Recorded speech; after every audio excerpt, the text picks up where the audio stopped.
प्यारे विद्यार्थियों, आज हम विश्व की जनजातियों के बारे में अध्ययन करेंगे। इसमें सबसे प्रमुख जनजाति है एस्किमो जनजाति। एस्किमो जनजाति कहाँ पाई जाती है, इसकी सामाजिक, आर्थिक, वर्तमान परिदृश्य क्या है, इसके बारे में हम अध्ययन करेंगे।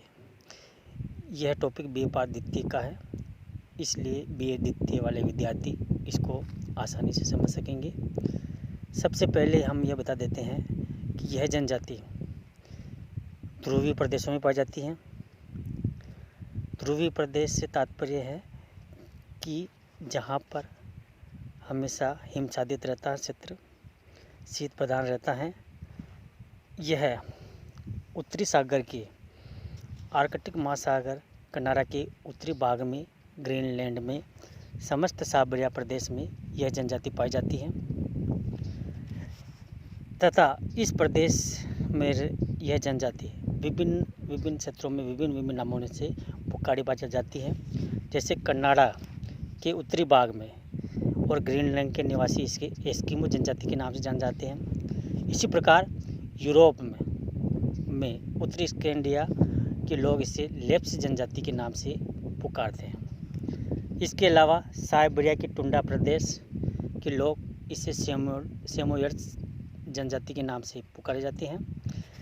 ये अलग अलग क्षेत्रों में अलग अलग, जैसे इसके अलग अलग नाम है, जैसे यागदो, चकची, तुंग आदि नाम से भी यह जनजाति पहचानी जाती है।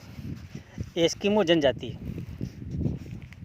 सामान्यतः कनाडा के उत्तरी तट, बिपिन द्वीप और हडसन की खाड़ी के समीप पाई जाती हैं तथा अक्षांशीय दृष्टि से देखें तो इसकी स्थिति 60 डिग्री से 70 डिग्री उत्तरी अक्षांश के मध्य स्थित है।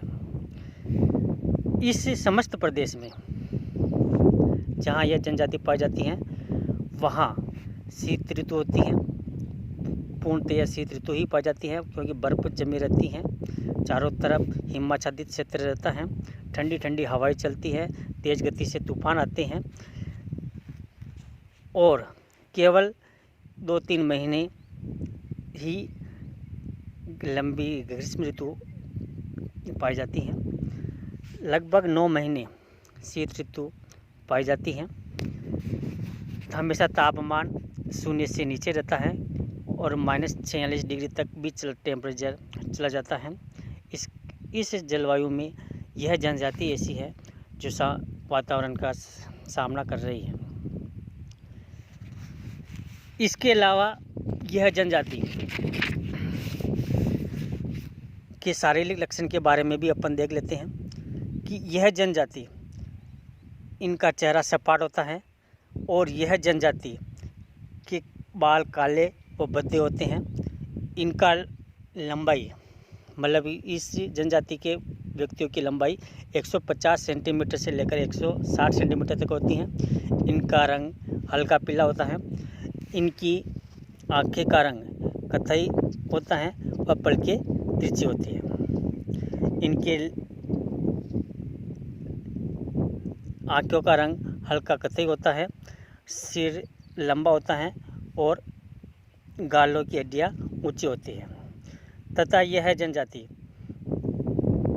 मंगोलाइड प्रजाति से संबंधित है। यह बात बच्चों नोट करने की है कि यह जनजाति मंगोलाइड प्रजाति से संबंधित है। छोटे प्रश्न भी आते हैं एग्जाम में, इसलिए सबसे पहला प्रश्न ये बनता है कि यह जनजाति किस प्रजाति से संबंधित है। तो इसमें सबसे पहले अपन को आंसर ये लिखना है कि मंगोलाइड प्रजाति से संबंधित है। दूसरी बात, यह किन किन क्षेत्रों में पाई जाती हैं, इसके बारे में अपन ने ऊपर बता दिया है। ये छोटे छोटे प्रश्न इससे बच सकते हैं। अब यह जनजाति के बारे में अपन आर्कियट के बारे में वर्णन करेंगे, क्योंकि जो भी यह आर्थिक क्रिया करती है वो उनका सबसे महत्वपूर्ण कार्य है आर्कियट है। क्योंकि जनजाति पाई जाती है शीत प्रदेशों में पाई जाती हैं, वहाँ कोई आर्थिक क्रियाकलाप हो नहीं सकती हैं, केवल शिकार के द्वारा ही यह जनजाति कार्य करती है। क्योंकि कृषि फसलें नए की बराबर होती है, इसलिए इसके जीवन में आर्कियट का कार्य महत्वपूर्ण है। यह जनजाति शीतकाल में सील मछली का शिकार करती है। सील मछली के शिकार करती हैं तो सभी तरफ बर्फ़ जमी रहती हैं। बर्फ़ जमी रहने के मोटी मोटी परत जम जाती हैं। तो यह जनजाति क्या करती हैं कि सबसे पहले शिकार की विधियाँ होती है, तो एक खड्डा बना देती हैं। खड्डे पे किसी छाल की या कोई छड़ लगा देते हैं। जब कोई मछली पानी के नीचे से गुजरती है ना, बर्फ़ के नीचे से गुजरती हैं, तो वो छड़ हिल जाती हैं। और एस्किमो जनजाति इतने चतुर होती है कि जैसे ही वो छड़ हिले और बालों के द्वारा, है ना, वो मछली का शिकार कर देते हैं।